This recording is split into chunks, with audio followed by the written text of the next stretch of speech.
Okay, so you found us another doozy of a source this time, huh? Trump talking tariffs. Right to a room full of business I people. know, right? It's like he walked right into the lion's den. Bold move. Well, more like a room full of wolves in suits, am I right? These are the folks who tariffs hit well where it hurts. Exactly. So how did he try to win him over? By calling tariffs the most beautiful word in the dictionary, of course. Classic Trump. You got to admit, the man knows how to make a statement. But is it enough to convince these guys? I mean, it's certainly memorable. But look, beyond the showmanship, it does reveal something kind of important about how he thinks about economics. Yeah. It's very gut feeling. Very trust your gut, we're going to win. Not a lot of charts and graphs involved. And the interviewer, to his credit, he doesn't let Trump off the hook either. Really pushes back on those downsides of tariffs. Which is key, because for anyone who needs a little refresher, basically a tariff is just a tax, right, on stuff coming in from other countries. So that $10 gadget you want, slap a tariff on it, now it's what, 12 bucks? More. Yeah, something like that. It all adds up. And the folks who liked tariffs, Trump included, they say this extra cost, it protects American industries and American jobs. The thinking is, if some company overseas can offer a product way cheaper. Then it's not really a fair fight, is it? Right. So a tariff levels the playing field, makes that American-made good look better, price-wise at least. It's like he used the example of China practically giving away steel, undercutting American companies left and right. And that did happen. The steel industry, for example, they bounced back some after Trump put those tariffs in place. But there's always a but. Always a but. That's where it gets messy. Those higher prices we talked about, they trickle down. Trickle down to us, the shoppers. Sadly, yes. Yeah. And honestly, that's just the tip of the iceberg. Critics will say those tariffs, they can actually make American companies less competitive globally. Less competitive, how so? Think about it. When you bump up the price of stuff coming in from overseas, like raw materials, those American companies who use that stuff, it hurts them. So if you're, say, a tech company using specialized parts from, I don't know, Germany for your gadgets, now suddenly those parts are way more expensive. Exactly. Cuts into their profits, could even force them to raise prices, which then makes them less competitive against companies in other countries. Ouch. And don't forget about retaliation. U.S. puts tariffs on Chinese steel. China might turn around and put tariffs on American soybeans, for instance. Bad news for American farmers. Exactly. So you get this back and forth, this trade war that nobody wins. So it's kind of this balancing act, right? Yeah. You want to help American industries, but you also don't want to make everything more expensive for everyone. And you don't want to spark a trade war. It's way more complex than just slapping a tariff on something and calling it a day. Which brings us to that story about the car plant in Mexico, right?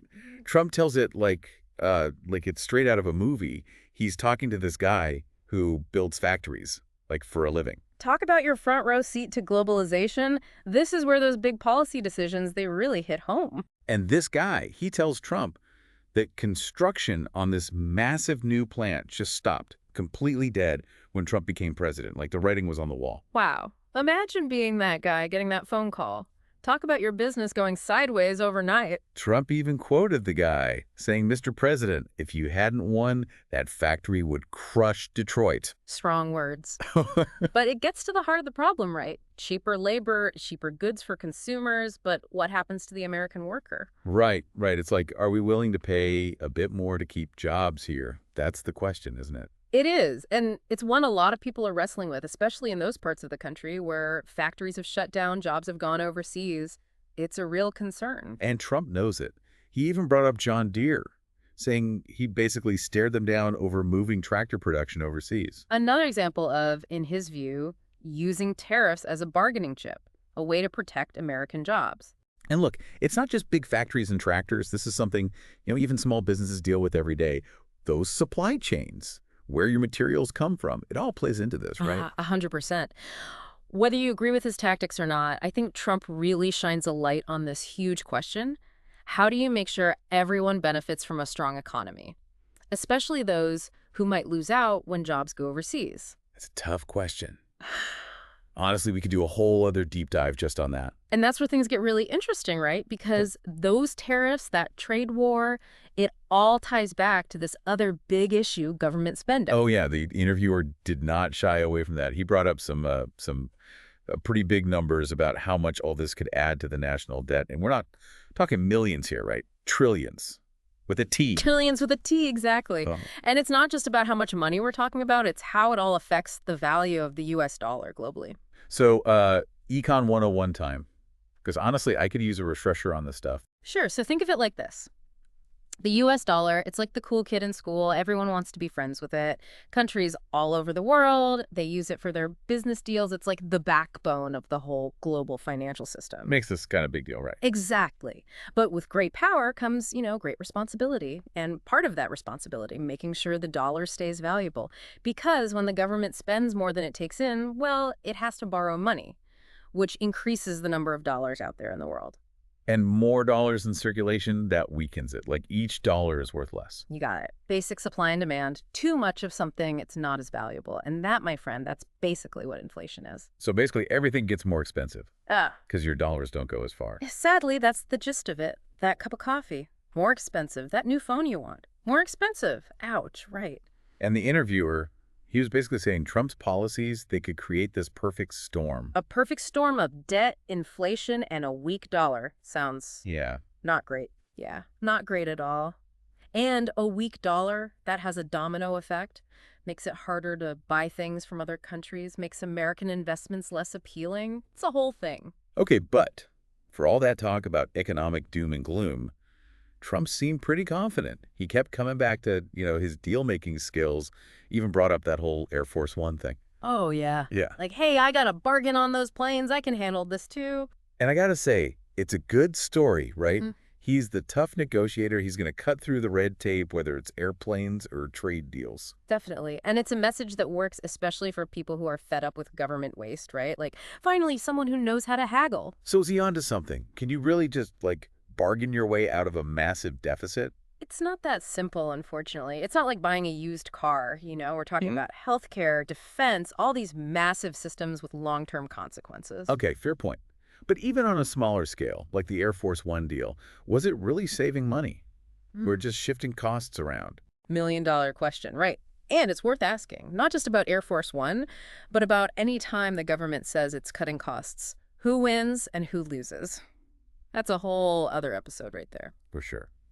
But let's shift gears a bit here, because another big theme in this interview was immigration. It comes up again and again. And that's another area where you see Trump's, shall we say, strong opinions coming through. He's very focused on what he sees as best for America, even if it ruffles some feathers. Yeah, and he's really zeroed in on illegal immigration specifically, right? Yeah. He throws out these stats about crime, paints this picture of America being, and I quote, invaded. And that kind of language, it packs a punch. It really plays into those deeper fears people have, whether it's about safety or about, the country changing in ways they don't like. But the interviewer, he does push back on that. He's like, hold on, isn't restricting immigration bad for the economy too? I mean, a lot of businesses, they need those workers. Right, he does bring that up. Because there's a whole other side to this, right? Studies show that immigrants, by and large, they contribute a lot. They start businesses, they pay taxes, they help the economy grow. So it's this balancing act again, isn't it? Trying to weigh the economic pros and cons with these, bigger questions about security, culture, what it even means to be American. Exactly. It's a debate that's been going on forever, and honestly, there are no easy answers. But what's interesting is how Trump uses this issue. It's not just about policy for him. It's core to that whole make America great again thing.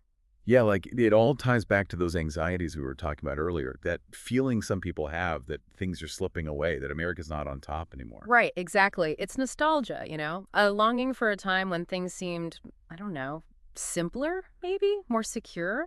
Whether you buy into it or not, Trump is really good at tapping into that feeling. He even went off on this whole tangent about how other countries are sending their criminals to the U.S. on purpose. I mean, come on, is that for real, or is he just working the room? Honestly, who knows with this guy? But it does track with how he sees the world, right? This idea that America is always getting the short end of the stick. Trade deals, immigration, even military alliances.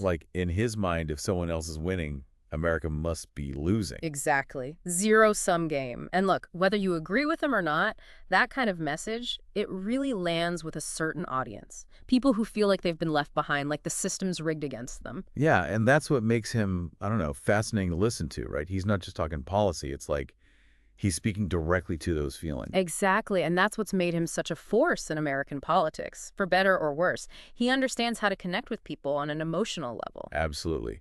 And it's not just the economy and immigration.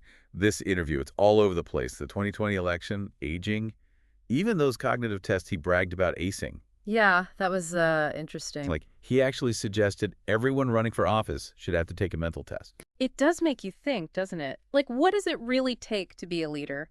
Especially in a country that often seems obsessed with youth. Right. Like, experience and wisdom, that counts for something too. Okay, but we could go on and on about this interview. Bottom line, for anyone listening, what are the big takeaways here? We've talked about tariffs, trade wars, government spending, immigration. Phew.